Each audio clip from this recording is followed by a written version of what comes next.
What's up, guys? Welcome back to the channel and some more Blood and Plunder coverage for you today as we continue on looking at factions, and we're moving on with the Spanish. So today we are taking a look at the Armada de Barlovento, which was active during two different time periods. So briefly 1642 to 47, and then 1665 all the way to 1713. So it's an interesting force, again, one that's geared a lot towards naval or shore action, but has a couple different ways that can be played too. It's a very aggressive force, as we can see. +4 when you're determining attacker in the scenario, so that's a pretty spicy bonus there. And it's got some interesting sort of force-wide rules here. So the main one here, which again you should try and take advantage of if you have the points for it, right?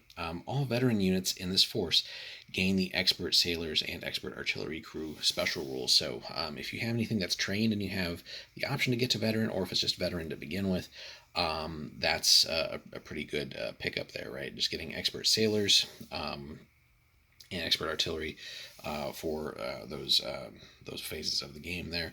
Now it's geared around marineros again, and then also marineros piqueros, so basically pike sailors, pike armed sailors, and then soldados. Although the soldados are kind of changed a little bit in this force.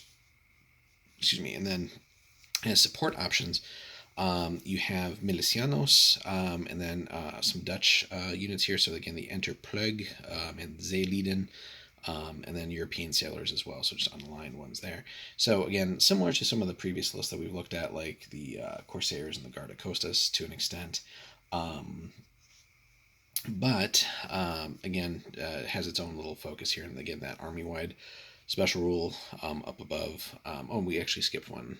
Apologies for that. So soldados in the force gain support marineros special rule as well. So now you have some command options as normal here, basically any Armada commander as you might expect. Or if you want to go the special character route, you have Mateo Perez de Garay, Francisco de Peralta, or Andres Ochoa y Zarate. And again, we'll review characters and things in a separate series of videos when we get to that point for the Spanish.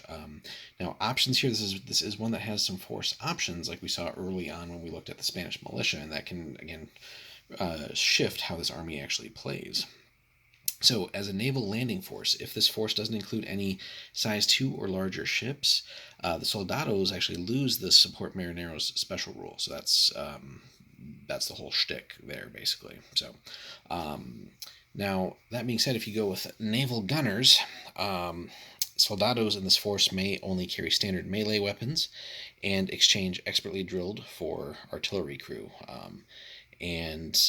So basically, you as it suggests here, you use gun crew models to represent those soldados, and then if you have them, of course. That is one of the downsides of kind of mixing and matching, is this if you don't have the other things to sort of work as stand-ins. But the force, interestingly, then can contain units of standard soldados, and then units with this upgrade. So again, it just depends on how you want to do that, but it gives you some flexibility in how you want to, again, take the fight to the enemy there. And again, if you happen to be playing army scale here, which I don't know too many people that are doing that yet, but hey, I'm sure they're out there. But you have allies of Spanish militia and tercios, so good stuff there. But it's a fun list, I think, overall. Again, certainly geared towards the naval things there, but again, that aggression there that you can have with basically +4 to the attacker rule. Now again, a lot of other factions will have a similar rule, but not everybody has that +4. So basically, at minimum, you're rolling a 5. Different roll there. Thinking d6s, but you're well, I guess that is still technically true, right? Even if you rolled a 1 on a d10. So yeah, minimum of 5 is pretty decent. And really, if you happen to roll beyond a certain point, then you're just putting it out of reach for an opponent to tie you or beat you. So most times, in other words, what we're getting to is you should probably be the attacker. So that being said, again, that army-wide special rule, I do like that overall. So whenever you can, make sure if the points are there for you, upgrade into veteran if at all possible. Of course, if the unit already has veteran, fantastic, because again, gaining expert sailors, especially in naval engagements, and then also expert artillery crew, is pretty damn spicy there. So, and then again, depending on how many soldados you take, again, you'll have that support marineros special rule unless you go with any of the force options below. But anyway, let us know in the comments, guys, how you have fielded the Armada Barlovento, if you've fielded it. How have you built it? What size games have you played?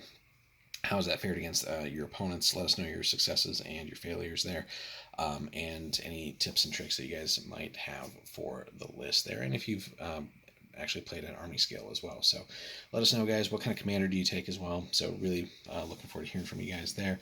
So hit us up in the comments. Make sure you like and subscribe as well, guys. Helps us continue to grow. And we'll be back with more faction coverage here for Blood and Plunder.